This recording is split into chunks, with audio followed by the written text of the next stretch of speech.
খুবই দক্ষ একটি নিউজ দিচ্ছি আপনাদেরকে। সেটা হচ্ছে এখান থেকে প্রচুর মৃত মানুষের গন্ধ পাওয়া যাচ্ছে, প্রচুর মৃত মানুষের গন্ধ পাওয়া যাচ্ছে। এখানে ধারণা করা হচ্ছে যে অনেক অনেক মৃত লাশকে এখানে কবর দেওয়া হয়েছে, পুঁতে রাখা হয়েছে মাটির মধ্যে।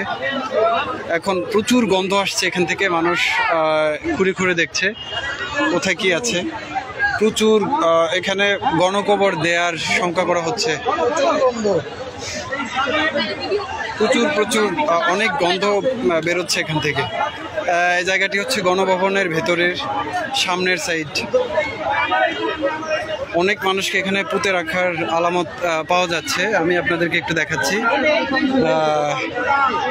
এখানে এই যে নতুন চিহ্ন দেখা যাচ্ছে,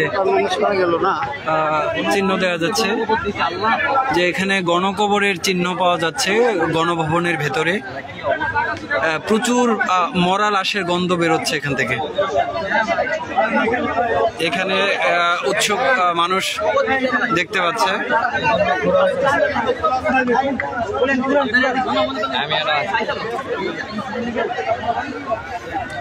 অনেক লাশের গন্ধ বেরোচ্ছে এখান থেকে।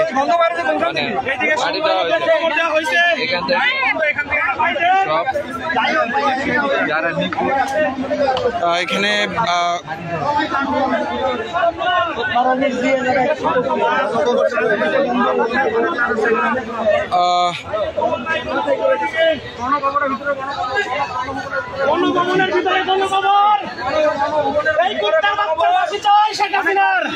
ভাই এখানে আপনি কি শঙ্কা করছেন?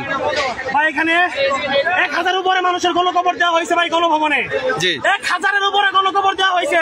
এই স্বৈরাচারী সরকার আমাদের ছাত্রদের গণকবর দিচ্ছে, সাধারণ মানুষের গণকবর দিচ্ছে। ওরা ফাঁসি চাই, ফাঁসি। ওর কুত্তার মতো পিটাই মারতে চাই আমরা জনগণ। বলার নাই। জি জি, ধন্যবাদ। ফাঁসি দেওয়া, ফাঁসি দিতে হবে ভাই। এখানে সবার দাবি একটাই, ফাঁসি দিতে হবে। জি, ইনশাআল্লাহ। জনগণের একটাই দাবি, সাধারণ মানুষের দাবি, আমাদের ছাত্রদের দাবি, সবার দাবি আর ফাঁসি চাই আমরা আর কিছু চাই না, ফাঁসি চাই, ফাঁসি চাই, ফাঁসি চাই, ফাঁসি চাই। এই মুহূর্তে এখানে মানুষ ক্ষোভে ফেটে পড়ার মতো অবস্থা। প্রচুর গণকবরের সন্দেহ করা হচ্ছে এখানে গণভবনের সামনেই ভেতরে। তো এখান থেকে প্রচুর গন্ধ বেরোচ্ছে। এখানে টেকাই রায় হয়ে পড়ছে। এখানে চিহ্ন দেখা যাচ্ছে, অনেক নতুন কবরের চিহ্ন পুঁতে রাখা হয়েছে, পুঁতে রাখার চিহ্ন দেখা যাচ্ছে গণভবনের ভেতরে। আল্লাহ ভালো জানেন যে এখানে কি হয়েছে, কি পরিমাণ লাশ এখানে পুঁতে রাখা হয়েছে। আশাবাদী সরকার আমাদের ছাত্রদের